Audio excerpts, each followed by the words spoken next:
Fascist সরকার 50 কোটি টাকা উহুবৃত্তির জন্য বরাদ্দ দিয়ে খেয়ে ফেলেছে।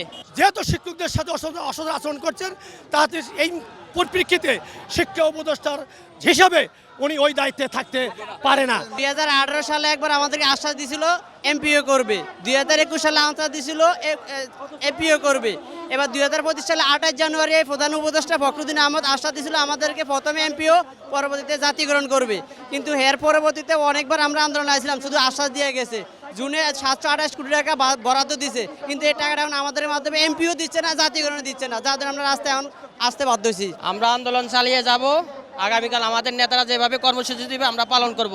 আর আমার একটা কথা হলো, শুধু ফ্যাসিস্ট সরকার বলে, ফ্যাসিস্ট সরকার আমাদের জন্য উহুবৃত্তির জন্য 50 কোটি টাকা দিছে, সেটা খায়া বাগবিরা ফলাইছে একবার ক্লিয়ার। এখন আবার 728 কোটি আপনারা জানেন আমাদের ইফতেদায়ীর জন্য বরাদ্দ হয়েছে, সেটা খাওয়ার জন্য তারা করতেছে। ফ্যাসিস্ট সরকার 50 কোটি টাকা উহুবৃত্তির জন্য বরাদ্দ দিয়ে খেয়ে ফেলেছে।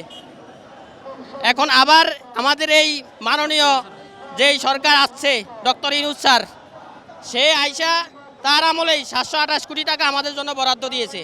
শিক্ষা মন্ত্রণালয় সব কিছু সব ওকে। এখন আমরা যা দেখতেছি এইটাও আবার ভাগ করে খাবে। আমাদের মূল দাবি, বাংলাদেশ স্বতন্ত্র ইফতেদায়ী মাদ্রাসা গত 42 বছর যাবৎ বিনা বেতনে প্রায় 18,000 মাদ্রাসা ছিল, তন্মধ্যে এখন প্রায় 9,000-এর মতো হয়ে এসেছে বিনা বেতনে চাকরি করতেছে। যেখানে 13 সালে বাংলাদেশ সরকার 26,000 প্রাথমিক বিদ্যালয় একসাথে সরকারি করেছে, অথচ বৈষম্য আমাদের মাদ্রাসা নিয়ে একটি মাদ্রাসাকেও তারা এমপিওভুক্ত করেননি, জাতীয়করণ তো দূরের কথা। এজন্য বাংলাদেশ থেকে আমরা বৈষম্য দূরীভূত করতে চাই। 5 দফা দাবি জাতীয়করণ সহ আমাদের ভবন দিতে হবে, তারপরে প্রাইমারির মতো আলাদা আমাদের ভবন করতে হবে। আমরা 40 বছরই অবহেলার শিকার। আমরা গত মানে পর্যায়ক্রমে তো আমাদের আন্দোলন চলে আসছে।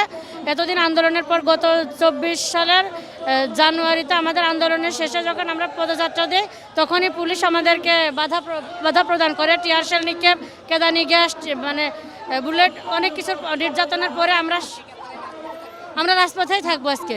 যেহেতু আমাদের ঘোষণা দেওয়ার পরেও এই পর্যন্ত বাস্তবায়ন হয়নি, আমরা কয়েকবার দাবি নিয়ে এসেছে আন্দোলনে, তো বারবারই আশ্বস্ত করে ফেরত দেওয়া হয়, কিন্তু আমরা একবারও মানে কোনো বাস্তবায়ন হয়নি। আমরা এটা কোনোদিন আশা করিনি যে আমাদের শিক্ষা উপদেষ্টা আমাদেরকে আজকের এরকম একটা সংকটমুক্ত মুহূর্তের ভিতরে আমাদের ফেলে দেবে। আমাদের বিশ্বাস ছিল যে আমাদের প্রতিষ্ঠানগুলো তিনি গ্রহণ করবেন, আমাদের দাবিগুলো তিনি গ্রহণ করবেন। আমরা যে দাবি করেছি, সেই দাবিটা উনি যে ভাইরাট করেছেন, এটা অত্যন্ত কলঙ্কজনক অধ্যায় রচনা করেছেন এই বাংলাদেশে। শুধু এই বাংলাদেশের স্বতন্ত্র ইফতেদায়ী মাদ্রাসার শিক্ষকদের জন্য নয়, 18 কোটি মানুষের কলিজায় তিনি আঘাত দিয়েছেন। আমরা ওনাকে আর চাই না, আমরা উপদেষ্টা পরিষদের ভিতরে ওনাকে চাই না। যেহেতু শিক্ষকদের সাথে অসদাচরণ আচরণ করছেন, তাতে এই পরিপ্রেক্ষিতে শিক্ষা উপদেষ্টার হিসাবে উনি ওই দায়িত্বে থাকতে পারে না।